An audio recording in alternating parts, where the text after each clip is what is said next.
about them is they know how to get out the vote. And that has never been more critical than it is right now. Let's do it. We can do it. Y'all, Nikki Haley is a small town girl just like we are. And over the past years of my career in politics, I've had a lot of opportunity to think about what it means to be a Republican. Because I am Scarlett Wilson, and there is an R behind my name, just like there's an R behind Nikki Haley's name. But you know, that R stands for a lot more than just Republican. It stands for being reasonable. It stands for being rational. It stands for being responsible. It stands for being ready to serve.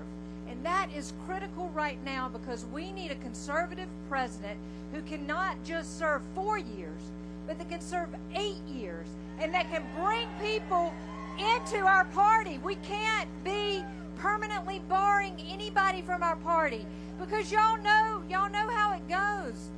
If you aren't a liberal at 20, you have no heart. If you aren't a conservative at 40, you have no head. And we got to get those people who are getting paychecks for the first time and seeing what's being taken out of it and how it's used for. Nikki Haley can bring those people into our party. She can move us forward. That's what she can do for us. And you know what that R stands for behind her name? Amen, brother. You know, these people who call her a warmonger, I mean, she has a vested interest in keeping our country safe and keeping our men and women out of harm's way. And she can't get into all the details on the campaign stunt, but I have watched her explain in great detail why our interests abroad are so important to keeping our men and women safe. She gets it. She understands it.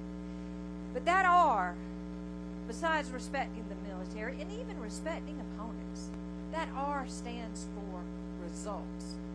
And that's what I want to talk to you about, what I saw firsthand as your solicitor, the results she brought us when South Carolina was #1 in the country for women dying at the hands of their partners. #1 in the whole country. So bad that the Post and Courier won a Pulitzer Prize writing about it. She found out about that, and she brought people together to put things into place so that women were safer, so that little girls weren't learning from that example of domestic violence how they should be treated by their men, and that little boys weren't learning that it was okay to treat their women that way. And she moved us out from being #1. She set us on the path so that we aren't even in the top 10 and aren't even in the top 20. That is results. Those are results for an issue that is not popular and that, frankly, the government can't solve. But the government could make better, and she did it.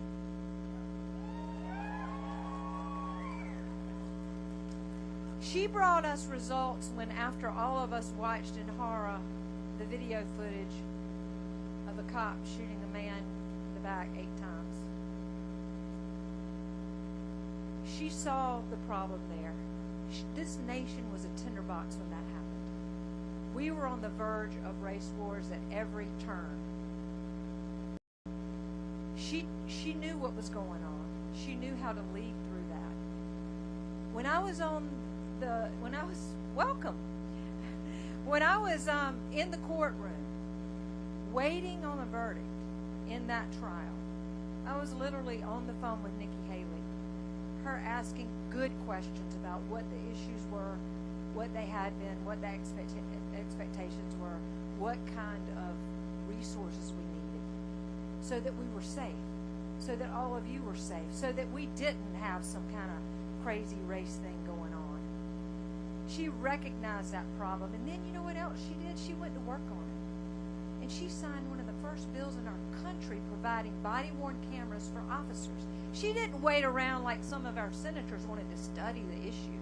She took action on the issue. And you know what? Do you know who loves body-worn cameras? Cops love body-worn cameras because they keep them safe. Because cops get accused every day of doing something that they didn't do, and they can show that body-worn camera footage, and then they cannot exonerate themselves. And when there is a rogue cop, a body-worn camera can help ferret that out too. But she took action. She didn't wait around. And in the midst of all of that, we were dealing with one of the most unspeakable tragedies that's occurred in our state in centuries, and that was the murders at Mother Emanuel. And she was there for all that media and all those photographers to show the world that we weren't a racist state, that we weren't a bunch of fools running around like a cop shooting somebody 8 times in the back unarmed as they're running away, or like the madman who went into Mother Emanuel Church. She showed them that's not who we were. She stood before the media. She stood before the international community and represented us with honor, with dignity, and with respect. And then when the cameras were gone, you'll never see photographs or video or recordings of her sitting in the living rooms for weeks and months after those murders of those families, wiping away their tears, holding their hands, giving them hugs. I know that because I was doing the same thing. And when I went to work trying to convict that madman and fighting with the Obama-appointed U.S. attorney who did not want to seek the death penalty for that madman, Nikki Haley had my back, and she had your back. And then she went to work to do something that I realize people have some mixed feelings about, but it was the right thing for our state at the right time.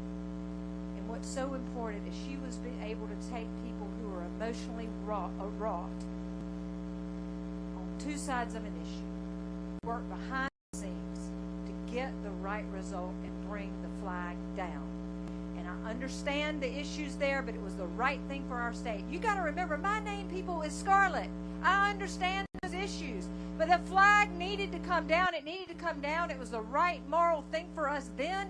And you know what else? It was good for our state economically, because we were losing business over that, and we were going to lose more business.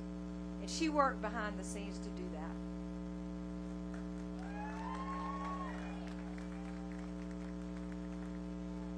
We needed Nikki Haley in the governor's office. We needed Nikki Haley in the Trump administration. And we need Nikki Haley in the White House now. But there is only one way to do that, people. There is only one way to have a South Carolina girl in that White House, and that's for each of you to get out and vote on Saturday. Get them out. Bring your friends. Text your friends. Go for a walk. Go to vote. It's going to take you 3.5 minutes to save our country. Our men and women are fighting for us. Our men and women are away from their families right now so that we have the luxury of voting in a Republican primary. We have got to get out the vote to get this done. Because if you do that, just imagine a president who is intelligent. Imagine a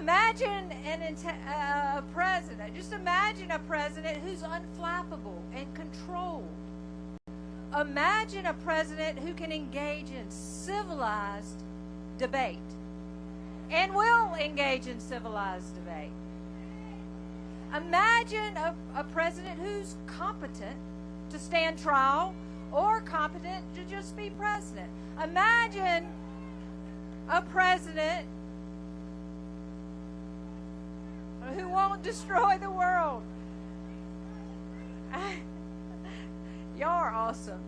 But I mean, if we can imagine a president like that who's competent and ready to serve. And Nikki Haley is the one. Imagine a president who has the grace and the grit to stand toe-to-toe and eye-to-eye with world-class bullies and say, with all due respect, Mr. Bully, I got a country to save. She can do it. She can do it. But there's only one way she's going to do it, and it's going to take all getting out to vote and getting your friends out. Because if you do that, we will elect South Carolina's favorite daughter. All right, are y'all ready? Ladies and gentlemen, please welcome the first woman to be president of these United States, Nikki Haley.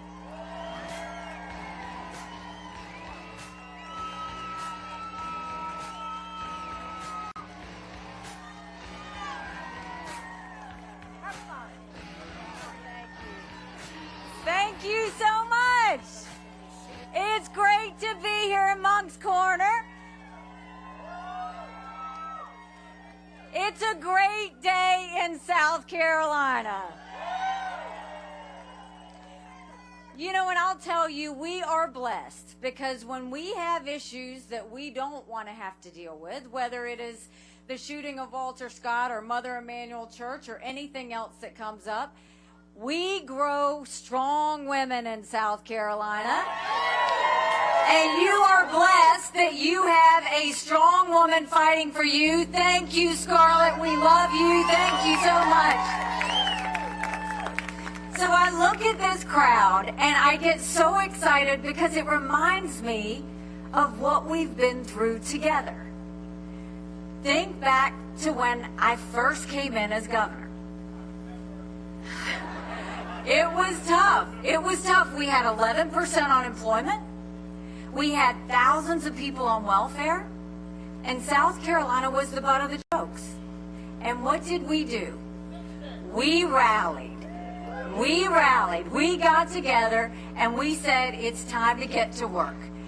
And we moved that 11% down to 4%.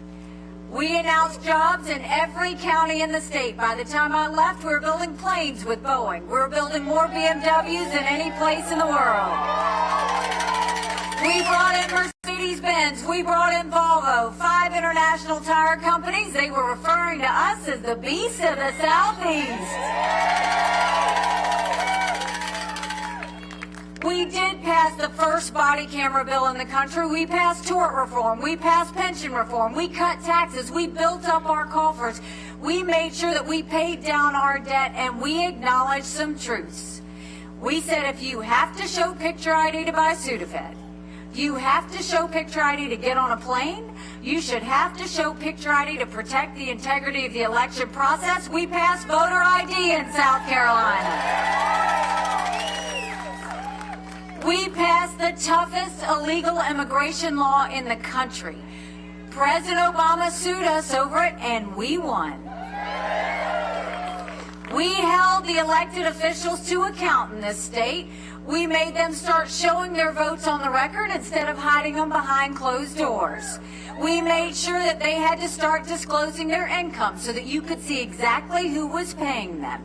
We vetoed $500 million of their pet projects in their report because your tax dollars didn't need to be going to those. And by the time we were done, we were named the friendliest state in the country. The one I love, the most patriotic state in the country. And don't blame me for this one, the number 2 state in the country people were moving to. And now I'm running for president, and look at the situation we are in. It is not good, and you don't have to turn on the news to see it. We are $34 trillion in debt. We're having to borrow money just to make our interest payments. China owns some of that debt. And for the first time now, we're paying more money in interest than we are in our defense budget. You know who notices that? Russia, China, and Iran. We've got to start getting to work. But when you look at the situation that put us in, we've got to be honest about who did that to us. I would love to tell you that Joe Biden did that to us. But I have always spoken to you in hard truths, and I'm going to do that with you today. Our Republicans did that to us too. You go and look, and you can talk about having a good economy under Donald Trump, but what did he do? Out of that $34 trillion, $8 trillion in 4 years he put us in debt that our kids are never going to forgive him for. And then you go and look at what Republicans did. All of them together passed a $2.2 trillion COVID stimulus bill with no accountability that expanded welfare that's now left us with 80 million Americans on Medicaid, 42 million Americans on food stamps. That's a third of our country. And did Republicans try and make it right? No, they opened up pet projects and earmarks for the first time in 10 years, pushing through 7,000 of them last year. Don't you think it's finally time we had an accountant in the White House? The way we're going to take care of our economy, we're going to start by clawing back the $100 billion of unspent COVID dollars that are still sitting out there. Instead of 87,000 IRS agents going after middle America, let's go after the hundreds of billions of dollars of COVID fraud. 1 out of every $7 was spent fraudulently. If 8% of our budget is interest, quit borrowing. Cut up the credit cards. You have to balance a budget every day. I had to balance a budget as your governor. Why is Congress the only group that refuses to balance a budget? We'll stop the spending, we'll stop the borrowing, we'll eliminate their pet projects, and I will veto any spending bill that doesn't take us back to pre-COVID levels. That will save us trillions. Then we're going to take as many federal programs as we can and send them down to the state levels. That way we'll dramatically reduce the size of the federal government, but we will empower people on the ground. Think education, think health care, think welfare, think mental health. If we cut those strings and allow those dollars to go down, that way, closer to the people, we're deciding those decisions, not people in Washington, D.C. That's where it should happen. And then we're watching the rich get richer and the poor get poorer. We need to open up the middle class. That's why we're going to cut taxes on the middle class and simplify the brackets. We're going to eliminate the federal gas and diesel tax in this country. And we're going to make small business tax cuts permanent. Small businesses are the heartbeat of our economy. We have to start acting like it. And you know, if we're going to talk about Congress, let's talk about the fact that Congress has one job, and that's to give us a budget on time. Do you know Congress has only given us a budget on time 4 times in 40 years? 4 times in 40 years. Do you know what we're going to do about that? When I'm president, if Congress doesn't give us a budget on time, Congress doesn't get paid, period. Don't you think it's finally time we had term limits in Washington, D.C.? Don't you think we need to have mental competency tests for anyone over the age of 75? Look, I'm not being disrespectful when I say that. We all know people over the age of 75 that can run circles around us. And then we know Joe Biden. Congress has become the most privileged nursing home in the country. And it's nothing to play with. These are people making decisions on the future of our economy. These are people making decisions on our national security. We need to know they're at the top of their game. Now let's talk about the border. I can't believe this is happening in the United States of America. 9 million illegal immigrants have come across that border. We had more fentanyl come across that border last year that would kill every single American. Number 1 cause of death for adults 18 to 45, fentanyl. And don't think for a second China doesn't know what they're doing when they send it over. Now, when we passed the toughest illegal immigration law in the country, everybody noticed, including President Obama. We need to take what we did in South Carolina and go national with it. We will do a national E-Verify program so that every business has to prove that the people they hire are in this country legally. We will defund sanctuary cities once and for all. No more safe havens. We will put 25,000 Border Patrol and ICE agents on the ground and let them do their job. We will go back to the Remain in Mexico policy so that no one steps foot on U.S. soil. And instead of catch and release, we'll go to catch and deport. That is how we will deal with the border. Now let's talk about what happened last week on the border. There was a border bill that came up, and part of that bill was good. It strengthened asylum laws. We have to strengthen the asylum laws because 3 million illegal immigrants came in under the Trump watch because our asylum laws weren't strong enough. The part of the bill that was weak was it didn't include the Remain in Mexico, and we have to have that. And it had a 5,000 person threshold. We can't even have a 1 person threshold. But the problem with all of that is Congress needed to get into a room, strengthen it, and not leave until they got the job done. And what did they do? They went on a 2-week vacation. And then you had Trump, who came in and said, don't pass anything on the border until after the general election because it would hurt him. We can't wait 1 more day to secure that border. We have got to get it done. Congress needs to get us a strong border bill, and Trump needs to stay out of it, period. And then, you know, growing up in Bamberg, South Carolina, my parents always taught me, you take care of those who take care of you. But I'm going to ask you if we're taking care of those who take care of us.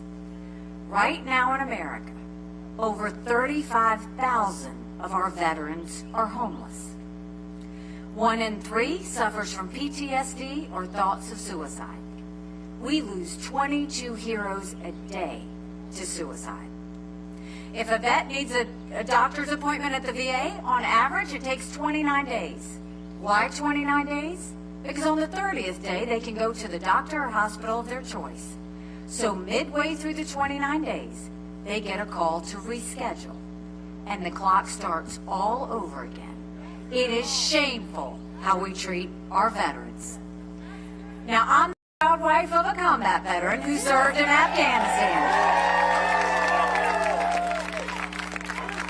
And when Michael came home to us, that was a lot of prayers answered.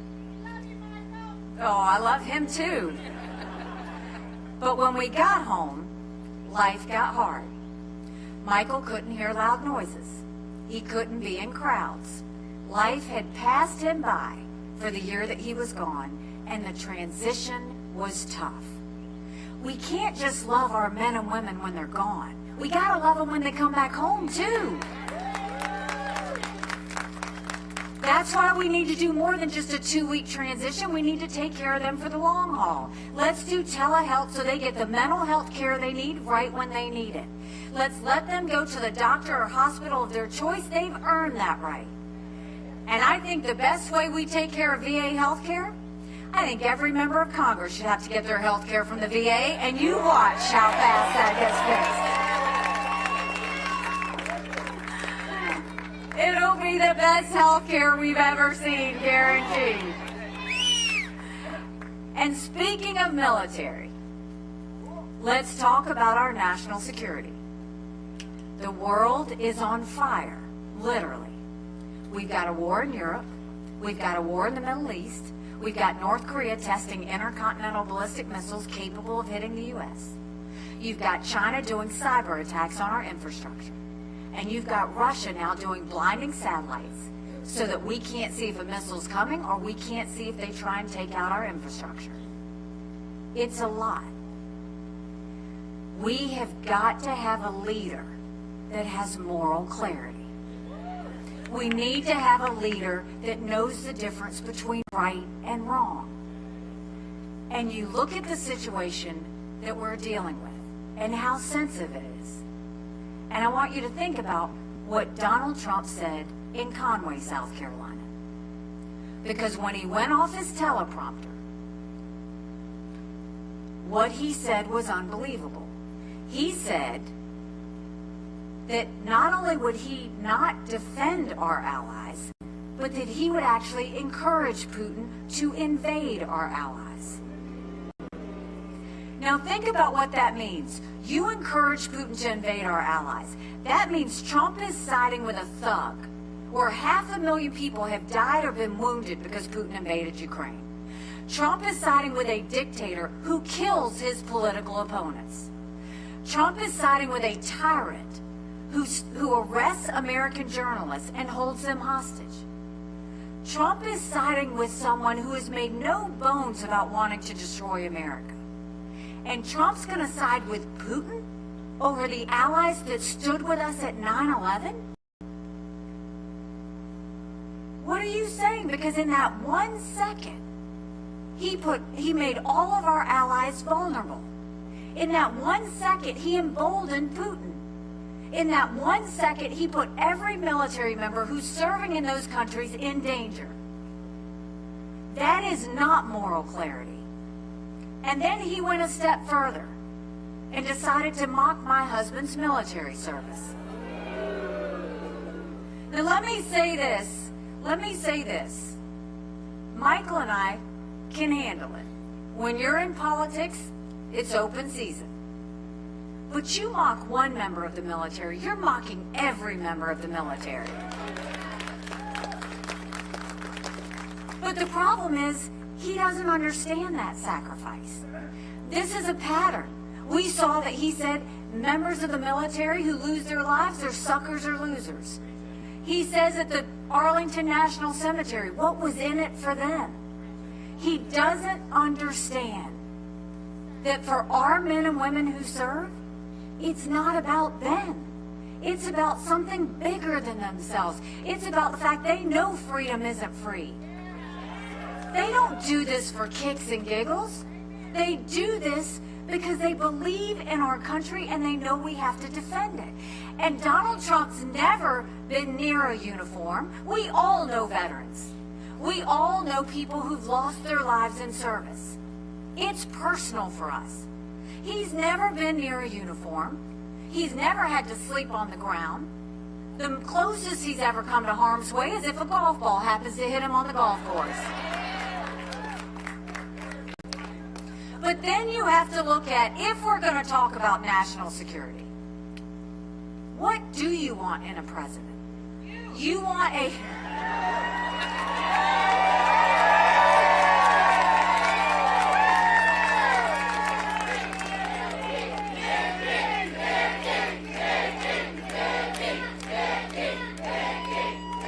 When it comes to national security, you want a president who's going to prevent war. You want a president that's focused on national security. You want a president that's going to keep Americans safe. That's what we want.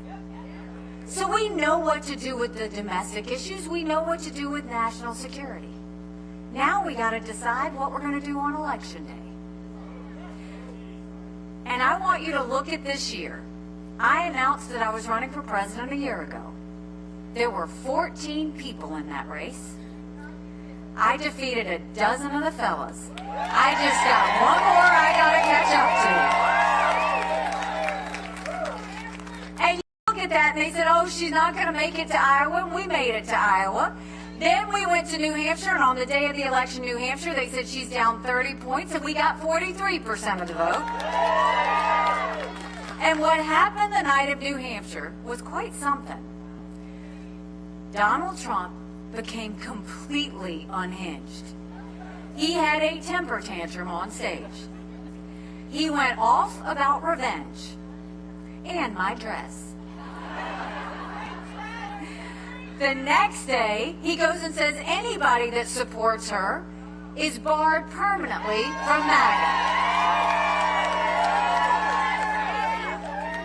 But the problem with that is, if you're running for president, your job is to bring people in, not push people away from your club. Then he goes the next day and tries to push the RNC to name him the presumptive nominee. Now, we don't anoint kings in America. We have elections. And South Carolinians deserve the right to be able to vote, as do the other states. Then there were a couple more judgments that came down against him, and he's been talking about how he's a victim.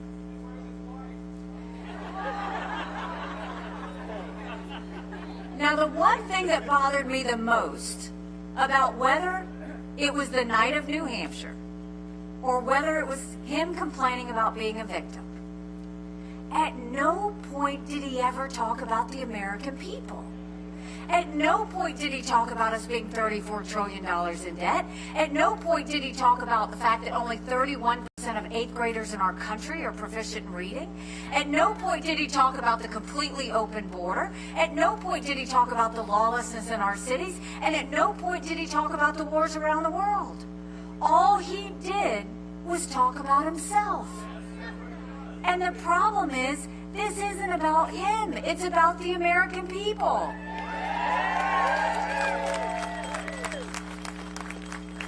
So now we have a decision to make.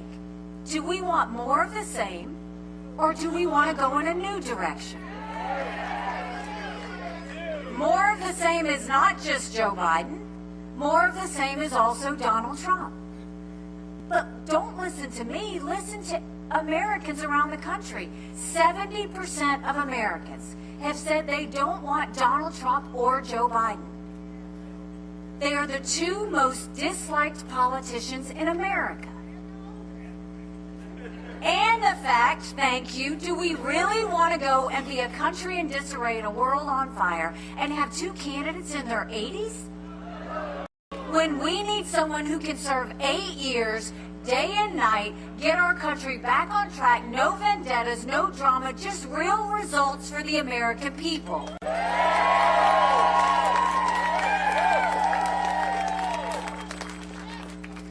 And you know, I was looking at the TV the other day and I saw that Donald Trump's running commercials against me, so clearly he is taking it seriously.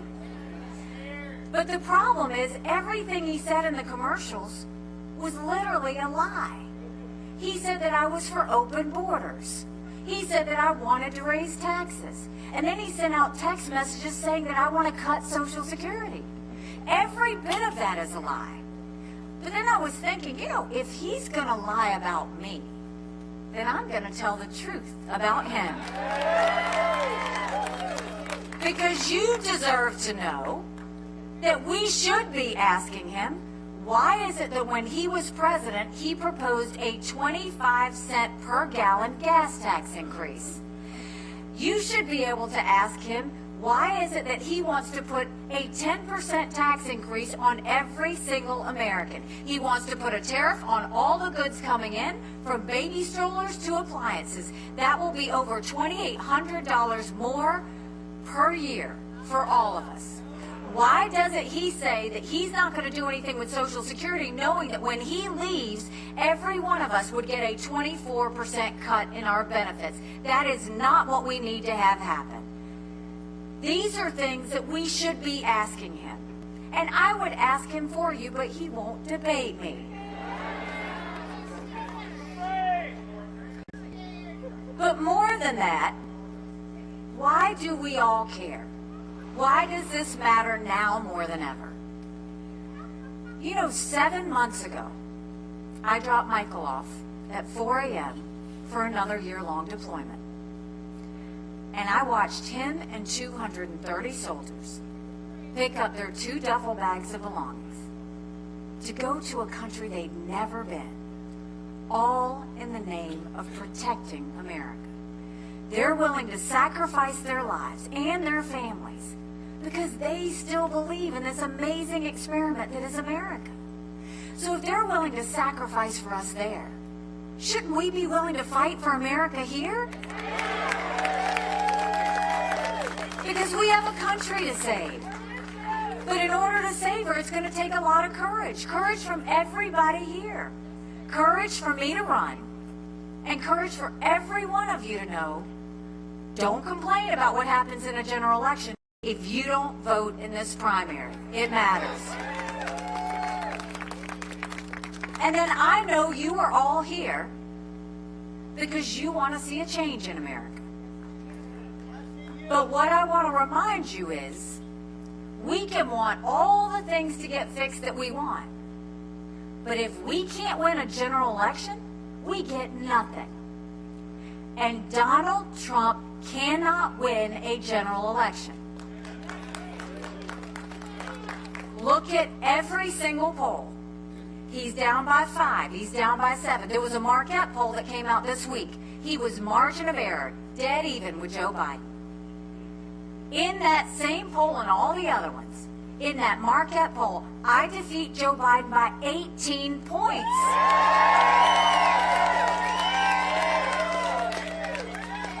that means? That's bigger than the presidency. That's House, that's Senate, that's governorships, that's school boards. That's a real directional turn in our government. But you win by double digits. That's a mandate going into D.C. to stop the wasteful spending and get our economy back on track. That's a mandate to get our kids reading again and go back to the basics in education. That's a mandate to secure our borders with no more excuses. That's a mandate for law and order back in our cities, and that's a mandate for a strong America that prevents wars that we can all be proud of. Don't you want that?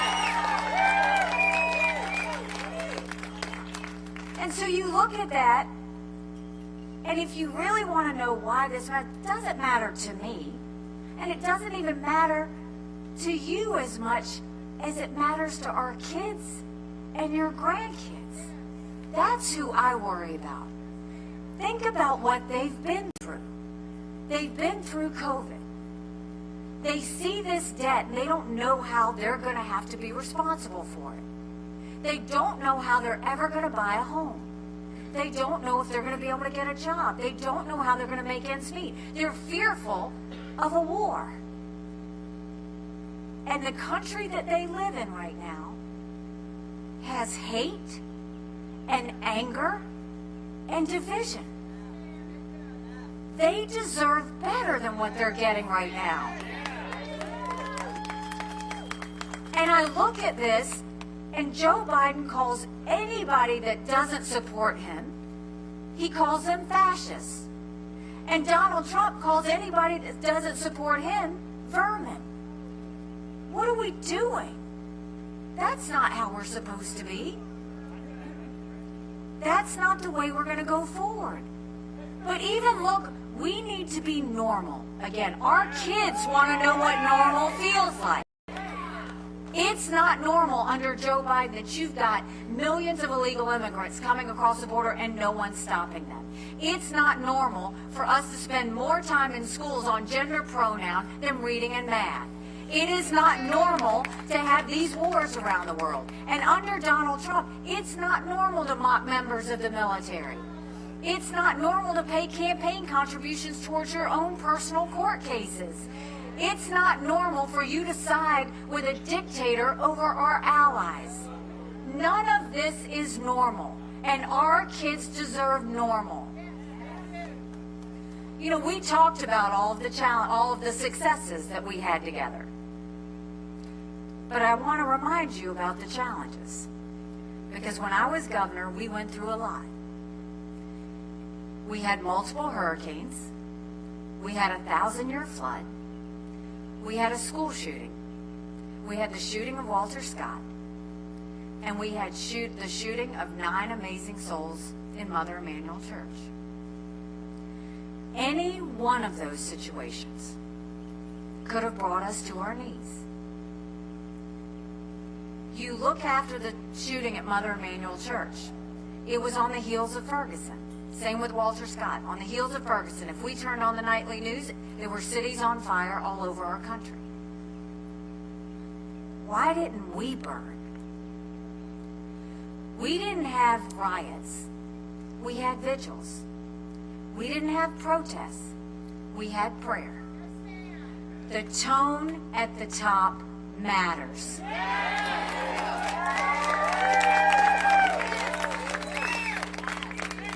If you notice, I didn't judge either side.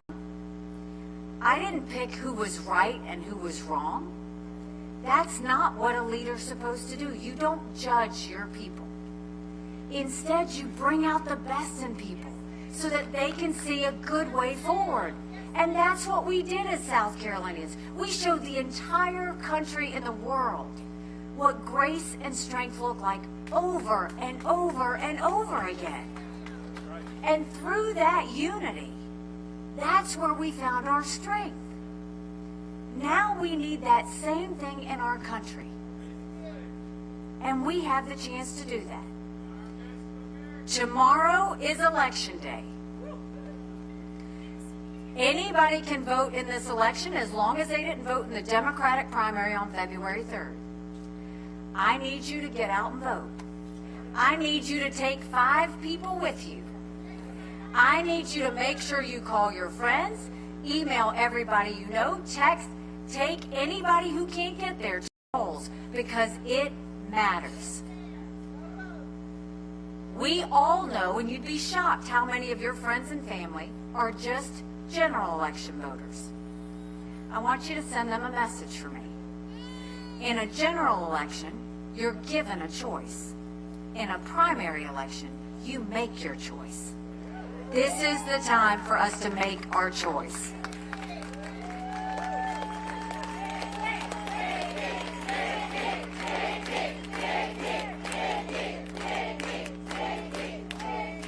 I think South Carolina is going to show up strong and proud tomorrow.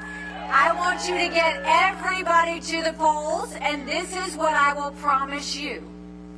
I will promise you the same thing I promised you when you elected me governor twice before. I will spend every single day proving to you that you made a good decision. God bless you. Thank you. Let's get out the vote. Thank you so much.